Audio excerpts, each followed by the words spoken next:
Shalom à tous les frères et sœurs en Yahushua Mashiach, notre Seigneur Jésus-Christ.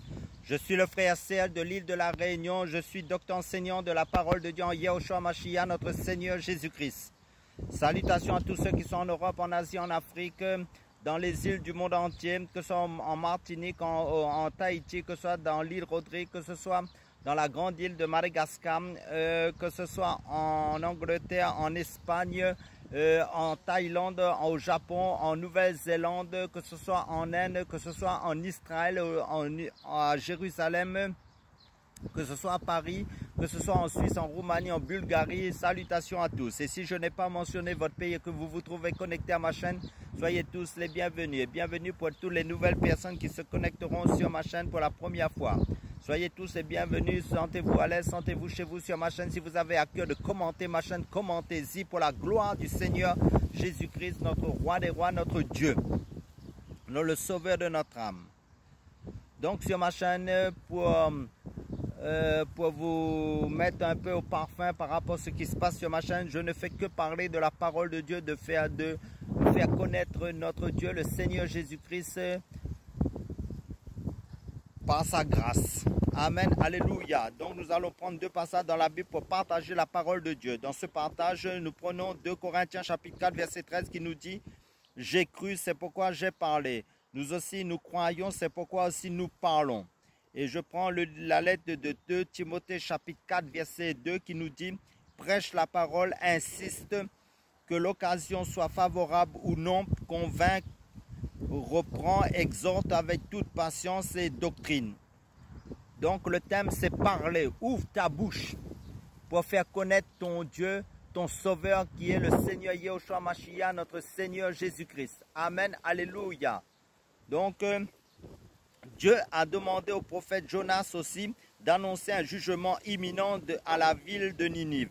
Jonas, selon le livre de Jonas chapitre 1, mais Jonas décide de s'enfuir et embarque sur un bateau pris dans une violente tempête. Les marins interrogent le prophète qui doit leur avouer qu'il est en train de fuir son Dieu après lui avoir désobéi. Quel mauvais témoignage! Et pourtant, après cet échange, les marins se mettent à prier à travers des circonstances extraordinaires. Dieu ramène Jonas et l'envoie de nouveau à Ninive avec le même message. Quel en est le résultat? Tous les habitants s'humilient devant Dieu qui suspend son jugement. Mais Jonas n'arrive pas à se réjouir, il se vexe et a l'impression de passer pour un faux prophète annonçant un jugement de Dieu qui ne s'est pas produit. Amis chrétiens, nous sommes facilement sévères avec Jonas, critiquant sa désobéissance et son égoïsme. Mais est-ce que nous ne lui ressemblons pas? Bien souvent, nous restons muets au lieu de parler de l'évangile de notre Seigneur Jésus-Christ, notre Seigneur Yahushua Mashiach en langue hébraïque. Nous évitons de témoigner de notre foi alors que le Seigneur nous le demande. Nous considérons peut-être certaines personnes indignes de la grâce divine en pensant comme Jonas au sujet des habitants de Ninive. Pas la peine de lui parler. Impossible qu'elle se convertisse. Et pourtant, Dieu a utilisé le témoignage de Jonas malgré ses défaillances et nous ne sommes pas toujours de bons témoins. Nous non plus. Mais Dieu veut nous utiliser pour toucher les cœurs de ceux qui nous entourent.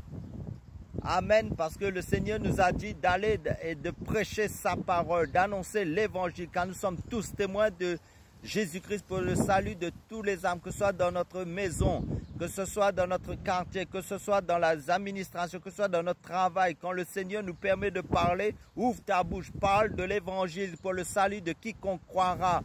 Parce que le Seigneur nous demandera compte pour tous les âmes pour lesquelles nous n'avons pas rendu ce témoignage pour le salut de leur âme, que seulement le Jésus-Christ est le chemin, la vérité, la vie. Car la parole de Dieu nous dit dans Jean chapitre 3 verset 16 « Car Dieu a tant aimé le monde qu'il a donné son Fils unique afin que quiconque croit en Jésus-Christ ne périsse point ou en enfer, mais qu'il ait la vie éternelle. » Amen, alléluia. Nous avons une grande responsabilité de gagner les âmes, d'annoncer l'évangile aux âmes qu'ils acceptent ou qu'ils n'acceptent pas, au moins ils auront entendu le message de l'évangile.